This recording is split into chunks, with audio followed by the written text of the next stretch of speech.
তোলাবাজি, সন্ত্রাস আর সাধারণ মানুষকে ভয় দেখানোর অভিযোগে গ্রেপ্তার দুর্গাপুর ফরিদপুর ব্লক তৃণমূলের সভাপতি শতদ্বীপ ঘটক। তিনি দুর্গাপুর ফরিদপুরের লাউদোহা এলাকার বাসিন্দা। দীর্ঘদিন ধরে এলাকায় ত্রাসের পরিবেশ তৈরি করেছিল বলে এমনটাই অভিযোগ। বিজেপি কর্মীদের হুমকি দেওয়া এবং সাধারণ মানুষকে প্রভাবিত করার অভিযোগ উঠছিল তার বিরুদ্ধে।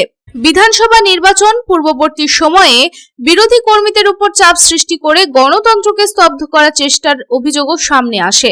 এদিকে রাজ্যের রাজনৈতিক পালাবদলের পর থেকেই রাজ্য পুলিশকে কড়া বার্তা দিয়েছেন রাজ্যের মুখ্যমন্ত্রী শুভেন্দু অধিকারী।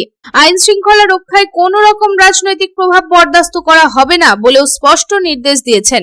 তারপর থেকেই বিভিন্ন জেলায় একের পর এক অভিযানে সক্রিয় হয়েছে পুলিশ প্রশাসন।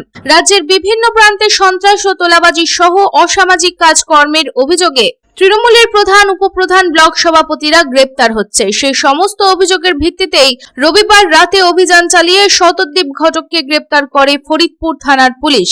দুর্গাপুর ফরিদপুর ব্লক তৃণমূলের সভাপতি শতদ্বীপ ঘটককে দুর্গাপুর মহকুমা আদালতে পেশ করার সময় চোর চোর স্লোগান ওঠে। সাধারণ মানুষ ও বিজেপির কর্মীরা এই স্লোগান দেয়।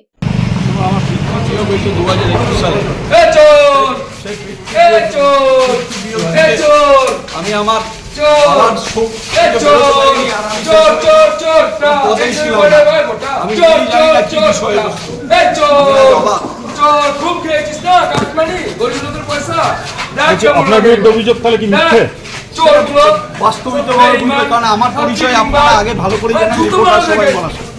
এদিন এই প্রসঙ্গে তৃণমূল কংগ্রেসের জেলা সভাপতি নরেন্দ্রনাথ চক্রবর্তী জানান, ব্লক প্রেসিডেন্টকে অ্যারেস্ট করা হয়েছে। 2021 সালে তিনি রাজনীতি করতেন না, 2023 থেকে রাজনীতি করতেন। এইভাবে যে তৃণমূল কংগ্রেসের ওপর অত্যাচার করা হচ্ছে খুব কষ্টদায়ক, বেদনাদায়ক। মানুষের কাছে বিচার চাইছি। দেখুন, মানে ব্লক প্রেসিডেন্টকে অ্যারেস্ট করা হয়েছে 21 সালের কেস দিয়ে। কেসের সময় রাজনীতি করতো না, পড়াশোনা করতো। 23 সাল থেকে রাজনীতিতে ঢুকেছে। আর যে দিনে ডেট দিচ্ছে 21 সালের 6 মে ওর বাবা কোভিডে মারা গেছিলেন।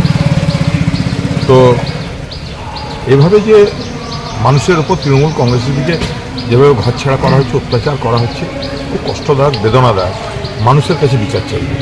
অপরদিকে দুর্গাপুরের প্রাক্তন কাউন্সিলরের স্বামী সৌগত ব্যানার্জিকে গ্রেপ্তার করে দুর্গাপুর থানার পুলিশ। তার বিরুদ্ধে এলাকায় সন্ত্রাস ছড়ানোর অভিযোগ ছিল দীর্ঘদিন থেকে।